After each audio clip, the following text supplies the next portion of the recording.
Good morning, all of you. As you all know, I teach mechanics of solid in this semester.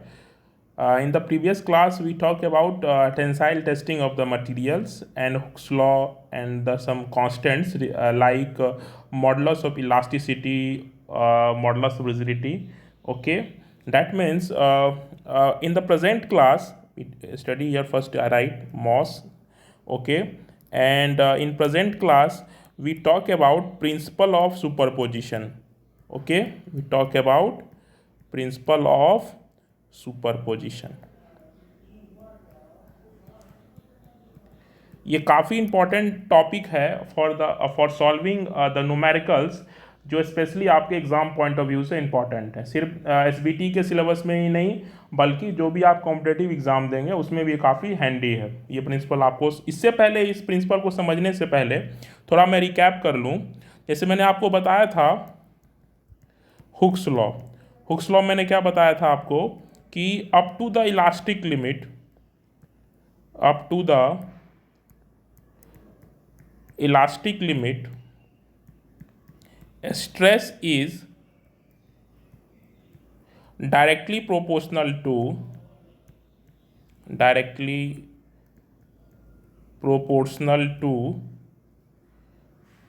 इसको हम यहाँ लिख देते हैं प्रोपोर्शनल टू स्ट्रेन। ठीक है, क्या बताया था मैंने? हुक्स लॉ का स्टेटमेंट था ये कि up to the elastic limit the stress is directly proportional to strain. अगर इसको हम लोग मैथमेटिकली लिखें तो अगर सिग्मा आपकी स्ट्रेस है, नॉर्मल स्ट्रेस की बात करें, तो it's directly proportional to longitudinal strain या एक्सियल स्ट्रेन। ये आपकी स्टेटमेंट थी। ठीक है, अब ये जो लिमिट्स आ रहे हैं ये हमने कहाँ देखा था? From the tensile testing of the material. Okay, अगर आपको थोड़ी सी याद होगी चीज़ें तो आप इसको मैं आपको फिर से रिकैप कर दूं थोड़ा सा। शायद मेरे पास वो डायग्राम पड़ा होगा, ये देखिए। ओके, आपको ये अब दिख रहा होगा कि ये आपकी स्ट्रेस है, ये आपकी स्ट्रेन है। ठीक है, तो from point O to P यहाँ जो रिलेशन है आपकी वो लीनियर रिलेशन है।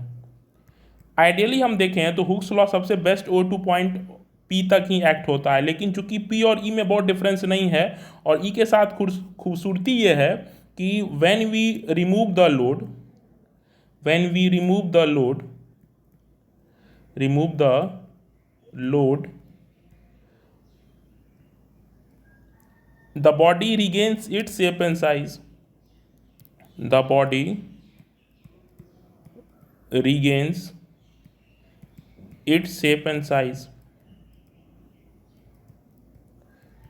ठीक है, तो हम हुक्स लॉ को अगर आपसे पूछा जाए कि in the most ideal case Hooke's law कहाँ तक अप्लाई होगा, तो हम कहेंगे कि from O to P, that means up to the proportional limit. But in many cases from the design point of view we extend this point to point E and we can say in the limiting sense Hooke's law can be perfectly applied from O to point E. तो इसलिए हम कह सकते हैं कि point ओ से लेके E तक, मतलब up to the elastic limit, the stress is directly proportional to strain.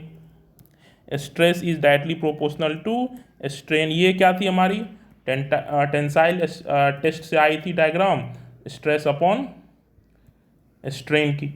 तो ये हमारे पास ये क्लियर स्टेटमेंट था। अब मैंने आपको बोला था कि जब भी कोई प्रोपोर्शनल कांस्टेंट हटता है तो इसमें एक कांस्टेंट आएगा। ठीक है, तो ये हमने बोला था कि ये यंग्स मॉडुलस है, ये यंग्स मॉडुलस ऑफ इलास्टिसिटी, और you can say it's a modulus of elasticity. ठीक है, तो हम कह सकते हैं कि हुक्स लॉ क्या है कि up to the elastic limit stress is directly proportional to strain. इसको थोड़ा हम और इलेबोरेट कर दें। सपोज कर लीजिए कि हमारे पास कोई एक प्रीमिस्टिक बार है।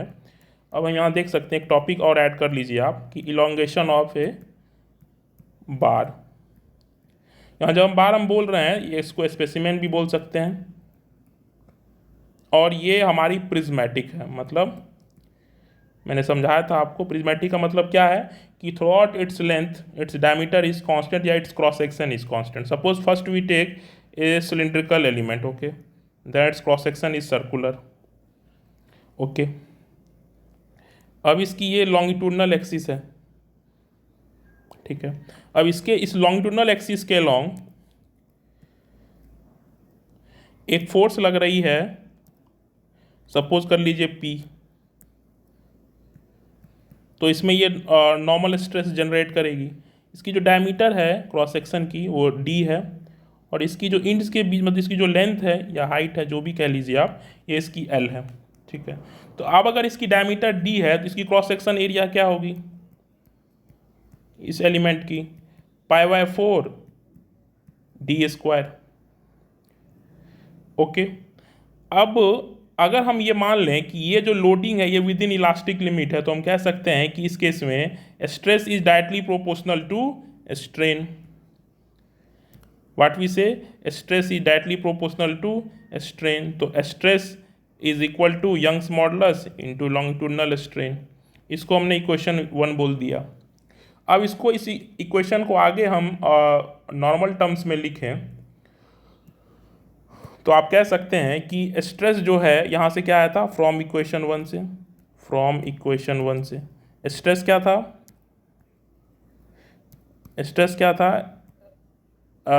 Young's modulus strain. स्ट्रेस को हम लोग क्या लिख सकते हैं, लोड अपॉन एरिया। एरिया ये कौन सी है, क्रॉस सेक्शनल एरिया। ई क्या था, यंग्स मॉडुलस है, कांस्टेंट है। स्ट्रेन क्या होगी, change in length upon original length. ये आपकी डिफॉर्मेशन है कि नहीं, ये डिफॉर्मेशन है। ठीक है, तो डिफॉर्मेशन यहाँ से क्या हो जाएगी, इसलिए delta L equal to PL upon AE। अगर यहाँ A क्या है, cross sectional area, P applied load, L original length, और E क्या है, यंग्स मॉडुलस। तो आप देख रहे हैं कि आपके मतलब कोई भी आपके पास एक प्रिज्मेटिक बार है, मतलब इसकी डायमीटर या cross section throughout its length change नहीं हो रही है, तो due to apply of tensile load उसमें चेंज इन लेंथ जो आ रहा है उसमें उसके एक्सप्रेशन हमारे पास है। अब सपोज कर लीजिए कि आपके पास एक और आप ऐड कर लीजिए कि इसको एक्सटेंड कर दें हम कि इसे एक आपके पास रेक्टेंगुलर क्रॉस सेक्शन है। ठीक है,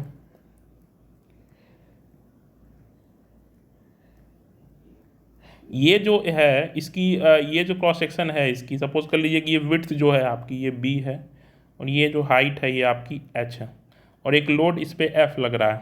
ठीक है, तो अगर ये B है तो ये भी B होगी और ये भी H होगी। यहाँ भी एक फोर्स F लग रहा है, इसकी जो ये लेंथ है ये L है।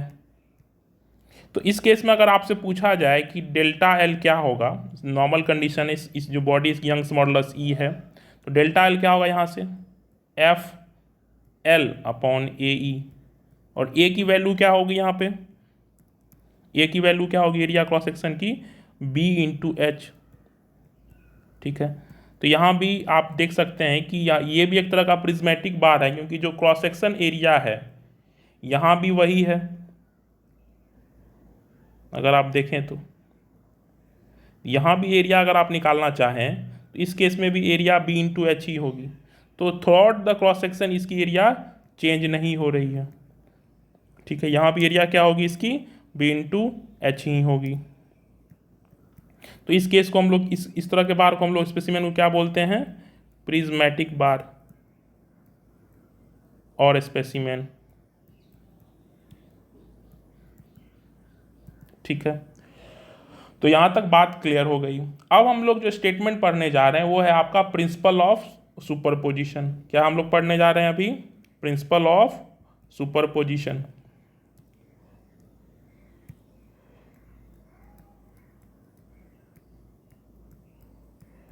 Principle of superposition.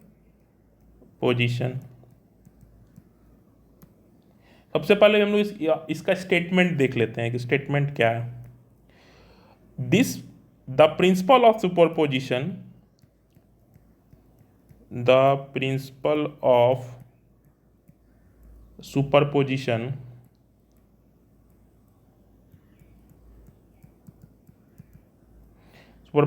states that if a body is if a body is acted upon by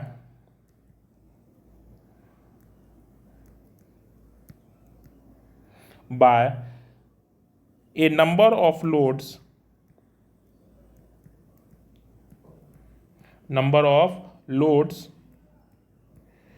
on various segment of body on various segment of a body, then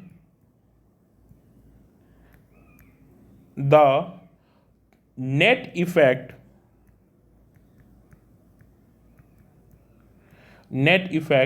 on the body is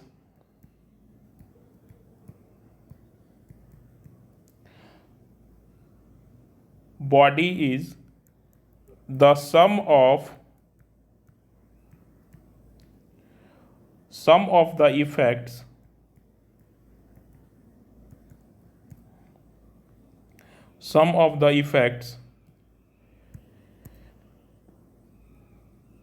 caused by each of the loads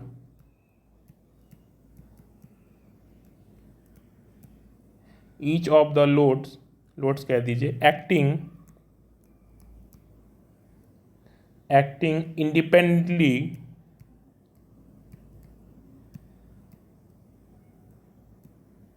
independently on the respective segments of the body, on the respective segments of the body. कहने का मतलब ये हुआ कि अगर किसी body पे या स्ट्रक्चर पे या आप जो स्पेसिमेन कंसीडर कर रहे हैं उस पर काफ़ी सारा लोड लग रहा है, तो जो उस लोड के कारण उस बॉडी पे जो नेट इफेक्ट आएगा वो sum of the effects caused by the individual load on a individual part या ऑन द रेस्पेक्टिव सेगमेंट पे जो इफेक्ट आ रहा है उसके सम के बराबर होगा। ठीक है, तो इसको हम लोग सिंपल भाषा में समझें तो जो टोटल इफेक्ट है, the total effect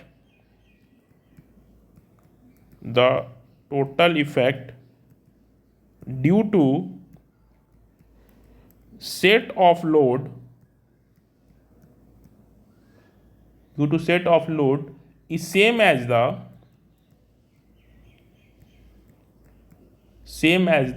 sum of effects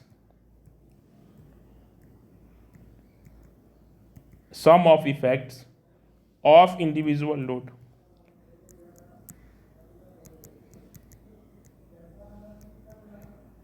मतलब जो टोटल इफेक्ट होगा ए सेट ऑफ लोड्स का वो क्या होगा, effects counts by the each of the load independently on a different parts of the body. ठीक है, यहां ध्यान देने वाली बात यह है कि मैंने आपको एक स्टेटमेंट पहले ही बताया था कि अगर कोई बॉडी पूरी इक्विलिब्रियम में है तो उसके रेस्पेक्टिव सेगमेंट भी इक्विलिब्रियम में होंगे। तो कह सकते हैं कि therefore each segment of the body can be considered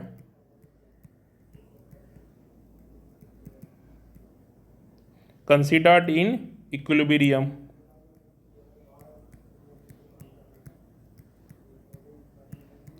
okay, अब इसमें कॉन्सेप्ट आता है फ्री बॉडी डायग्राम का। इस कॉन्सेप्ट को समझने के लिए आपको जो मेन आइडिया है आपकी वो क्या है, आपकी फ्री बॉडी डायग्राम। ये आप पढ़ चुके होंगे मैकेनिक्स में, फ्री बॉडी डायग्राम। ये है कुछ नहीं, ये आपको बस फोर्स का एक पिक्टोरियल रिप्रेजेंटेशन करना है कि किसी बॉडी के किस पार्ट पे कितना फोर्स लग रहा है। ये आप मैकेनिक्स में भी पढ़ के आए हैं। ठीक है, अब यहाँ एक चीज़ और ध्यान देने वाली बात है कि ये जो आपकी प्रिंसिपल ऑफ सुपरपोजिशन है, principle of superposition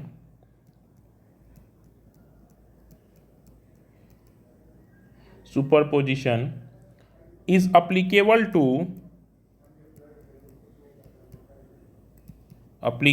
to all the parameters, all the mechanical parameters, you can say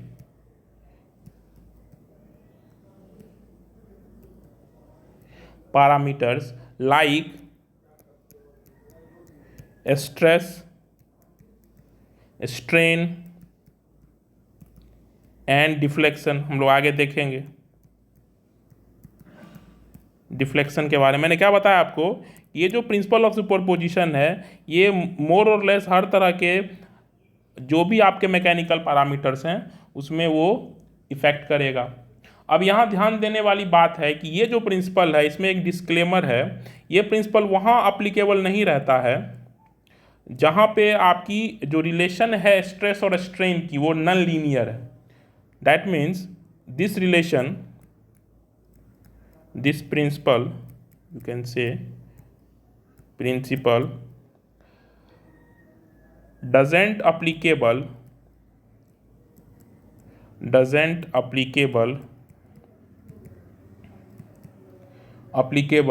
to materials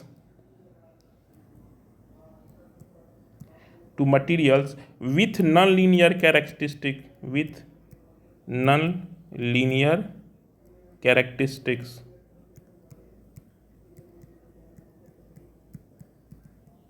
ये बात आपको ध्यान रखना, मतलब अगर आपके रिलेशंस लीनियर नहीं है, दैट मीन्स कोई मटेरियल अगर किसी लिमिट में हुक्स लॉ को फॉलो नहीं कर रहा है तो वहाँ आप ये अप्लाई नहीं कर पाएंगे।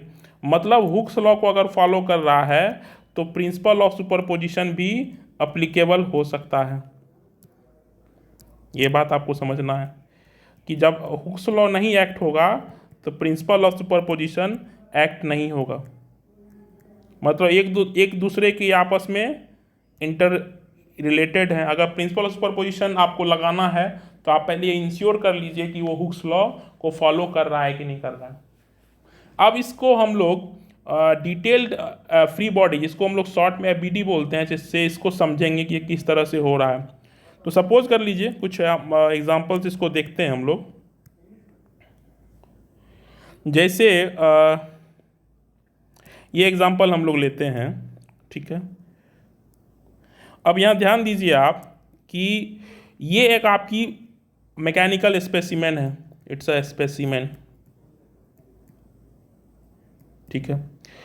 इसमें देखिए कि वेरियस लोड्स लग रहा है, यहाँ 50 किलो न्यूटन, यहाँ 20 किलो न्यूटन, यहाँ 10 किलो न्यूटन, यहाँ 40 किलो न्यूटन। सबसे पहले आप इंश्योर ये करिए कि ये इक्विलिब्रियम में है या नहीं है। तो सपोज कर लीजिए कि इसमें एक ही डायरेक्शन एक्स है, इसको हमने एक्स बोल दिया और इसको हमने वाई बोल दिया अगर प्लेन की बात करें तो सिग्मा एफ एक्स 0 हो रहा है कि नहीं हो रहा है। देखिए 50 + 50 राइट साइड है पॉजिटिव, इस डायरेक्शन में 10 तो +10, और लेफ्ट में देखिए -40, ये -40 लेफ्ट में है, -20 ये 0 हो रहा है। मतलब ये स्टैटिक इक्विलिब्रियम में है। पहला कंडीशन सेटिस्फाई हो गया कि this specimen is in static equilibrium, ठीक है। अब हमें यह देखना है कि अब इसका जो टोटल इफेक्ट होगा, चाहे इसमें कितना डिफ्लेक्शन आया, किसमें इतना स्ट्रेन आया, तो वो सम ऑफ द इफेक्ट्स होगा जो लोड आप इसमें इंडिविजुअली लग रहे हैं। इसको हम लोग कैसे करेंगे देख लेते हैं। फिर इस डायग्राम को हम लोग रीड्रॉ कर लेते हैं। तो जैसे ये डायग्राम था, ठीक है। तो अब सपोज करिए इसमें तीन स्पेसिमेन है। एक जो स्पेसिमेन है, मान लीजिए कि इसकी डायमीटर सबकी कांस्टेंट है, मान लीजिए कि ये 25 mm है, तो ये एक तरह का प्रिज्मेटिक बार है, ये टैपर्ड भी हो सकता है। जैसे मान लीजिए कि एक सेक्शन होगा, हमने एक सेक्शन बनाया XX जो कि 0 से लेके 200 mm तक वेरी कर रहा है, मतलब 0 < x < 200 mm। अब एक सेक्शन ऐसा है जो इस रीजन में लाई कर रहा है, मतलब उसको हमने बोला कि एक सेक्शन हमारा x1 है जो इस रीजन में एक्ट हो रहा है, मतलब जिसकी लिमिट जो है वो यहाँ से लेके यहाँ तक है। और एक सेक्शन हमने बनाया x2 जो यहाँ से लेके वेरी कर रहा है, मतलब कि यहाँ से लेके फ्री इंड से लेके यहाँ तक वेरी कर रहा है। तो अगर आपको अब इस इंड को मान लीजिए कि हमने नाम दे दिया O, इसको A, इसको B, इसको C, ठीक है। तो अगर आपको ओ ए पार्ट का फ्री बॉडी बनाना है, ठीक है, अगर आपको ओ ए पार्ट का फ्री बॉडी बनाना है तो आप क्या करिएगा, इस ओ ए पार्ट को फ्री बॉडी बनाने के लिए आपको ये देखना पड़ेगा कि ओ ए पे कितना फोर्स लग रहा है, ठीक है, ओ ए पे कितना फोर्स लग रहा है। ये हमारा सेक्शन था, तो ओ ए पे कितना फोर्स लग रहा है, तो ओ ए पार्ट को आप काट के निकालिए, ओ था, ये ए था, ये बी था, ये सी था, तो ओ ए पार्ट को निकालिए, कुछ कट कैसा दिखेगा आपको, ओ ए, ठीक है, ये ओ है, ये ए है। तो राइट में इसके आप देखिए कि आप किसी एक साइड देख लीजिए, अगर राइट में देखिए कि इसमें एक फोर्स लग रहा है 50 किलो न्यूटन, तो यहाँ दे दीजिए 50 किलो न्यूटन। अब चूंकि इसको ये बॉडी आपकी जो सेगमेंट थी इस पूरे बॉडी की ये इक्विलिब्रियम में होनी चाहिए, तो इक्विलिब्रियम में कब होगा, जब इधर आप 50 लगा दीजिएगा। तो ये आपकी ओ ए पार्ट की बन गई। सिमिलरली अगर आपको ए बी की बनानी है तो ए बी का पार्ट कुछ इस तरह से होगा, ये ए है, ये बी है। तो अब देखिए कि अब सेक्शन उसके लिए हमने क्या बनाया था, x1 x1 x1। तो अब देखिए कि इस सेगमेंट में कितना फोर्स लग रहा है, इधर आपका 50 और इधर आपका 20, तो नेट कितना हुआ, राइट में 50, ठीक है। फिर से मैं बता रहा हूँ कि आपको किसी एक साइड में देखना है, सपोज कर लिए कि आपने इस साइड देखा तो इधर 50 और इधर 20, तो नेट राइट में कितना हुआ 30। इसको इक्विलिब्रियम में रहना है तो इस साइड में 30 किलो न्यूटन। सिमिलरली अगर आपने BC का आपको देखना है तो BC का कैसे दिखेगा आपको, अब BC का सेक्शन कैसा था आपका x2 तो BC के आप राइट में देख लीजिए, राइट में देखिएगा तो 50 राइट, 10 राइट 60 और इधर आपका लेफ्ट में 40, तो नेट आपका 40 टेंसाइल या कंप्रेसिव टेंसाइल। अब इसको बैलेंस कौन करेगा, ये वाला 40।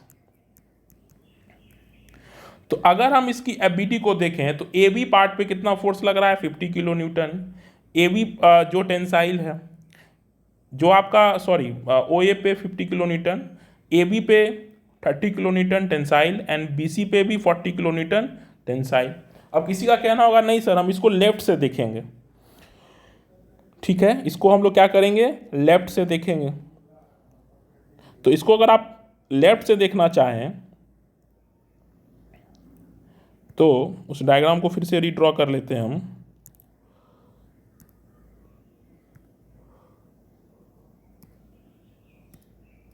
ठीक है, तो सेक्शन क्या था, एक सेक्शन यहाँ था x, एक सेक्शन यहाँ था हमारा x1 और एक सेक्शन हमारा था ये x2। तो अगर लेफ्ट से देखें तो ये वाला जो पार्ट है ये C था, ये B है, ये A है, ये O है। तो अगर लेफ्ट से देखना स्टार्ट करें हम ओ ए पार्ट के लिए तो लेफ्ट में देखना तो आप देखिए एक साइड का फोर्स देखिए 40 10 20, तो राइट में 60 सॉरी लेफ्ट में 60 और राइट में 10, तो नेट कितना बचा 50। देखिए ये 50 के बराबर आ रहा है कि नहीं आ रहा है, मतलब फिर से वही चीज़ आ रही है। अगर आप BC को लेफ्ट से देखें तो BC में लेफ्ट में क्या दिखेगा आपको 40 इधर और 10 इधर, मतलब 30 इधर, तो ये 30 इधर हो गया।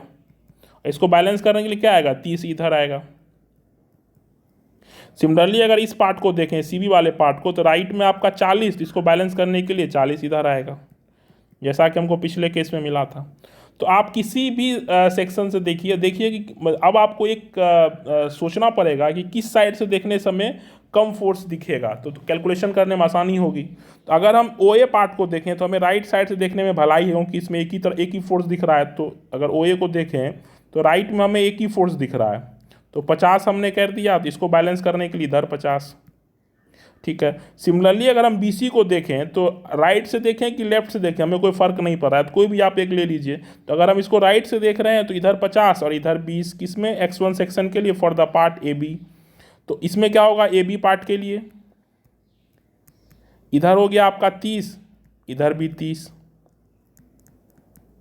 अगर हम सेक्शन BC को देखें तो इसमें राइट से देखने में आपको काफ़ी सारा फोर्स देखना पड़ रहा है, इसलिए अच्छा क्या है इसको आप लेफ्ट से देख लीजिए।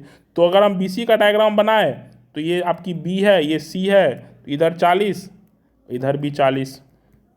तो आपको बैल की तरह बिहेव नहीं करना है, आपको बिल्कुल स्मार्टली सोचना है कि आपको किस साइड से देखने में आसानी होगी। जैसा आपको पता है कि आप किसी भी साइड से ऑब्जर्व करिए, अगर बॉडी आप इक्विलिब्रियम में है तो उससे कोई फर्क पड़ने वाला नहीं है। ठीक है, आई थिंक हम क्लियर कर चुके हैं आपको। एक डायग्राम हम लोग और देख लेते हैं फॉर द सिंप्लिसिटी, ताकि आपको चीज़ें और क्लियर हो जाए। जैसा कि ये डायग्राम देख लेते हैं। ठीक है, इस केस में ठीक है, अब देखिए इसमें सेक्शंस बने हुए हैं डी सी बी ए। अगर आपको डी सी के बारे में पूछा जाए तो एक सेक्शन आप बनाएंगे यहाँ एक्स एक्स। अगर आपको बी सी के बारे में पूछा जाए तो आप सेक्शन बनाएंगे एक्स वन एक्स वन।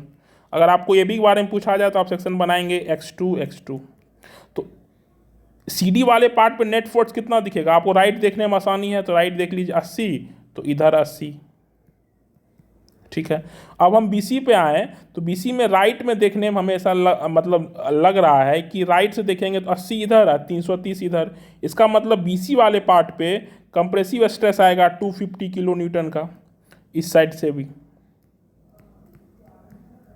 क्योंकि 80 राइट में है और 330 लेफ्ट में है। तो इसका अगर हम BC को फिर से बनाएं समझने के लिए, अगर हम BC को देखें, ये BC पार्ट है, ये C है, ये B है, तो राइट में कितना दिखेगा आपको 80 और लेफ्ट में 330, तो नेट कितना बचेगा 250 किलो न्यूटन। तो इसको बैलेंस करने के लिए क्या आएगा 250 किलो न्यूटन। तो यह हम देख पा रहे हैं कि ये कंप्रेसिव स्ट्रेस लगेगी B में, मतलब कंप्रेसिव लोड लगेगी, सॉरी। अब हम लोग AB में देखें तो AB में क्या दिख रहा है आपको? अगर हम एक साइड से देखना स्टार्ट करें 80 330 300, तो 380 राइट में और लेफ्ट में 330, तो नेट क्या बचेगा AB में? अगर हम लोग AB का ड्रॉ करें तो AB में क्या बचेगा? राइट में आपको 50, और यही 50 किलोन्यूटन का रिएक्शन वो बॉडी पे इस साइड में लगाएगा। कोई डाउट है किसी को? आई थिंक आपको एक चीज़ बस ये समझना है in the principle of superposition की जो नेट इफेक्ट होगा ड्यू टू सेवरल लोड, वो सम ऑफ द इफेक्ट्स के बराबर होगा ड्यू टू इंडिविजुअल लोड। और ये हम लोग कैसे कर रहे हैं? By the help of free body diagram on the respective segments of the body. Next class में हम लोग इस पे बेस्ड न्यूमेरिकल देखेंगे। Hope you like my video and I think we look forward for the next video. Thank you for your time. Thanks.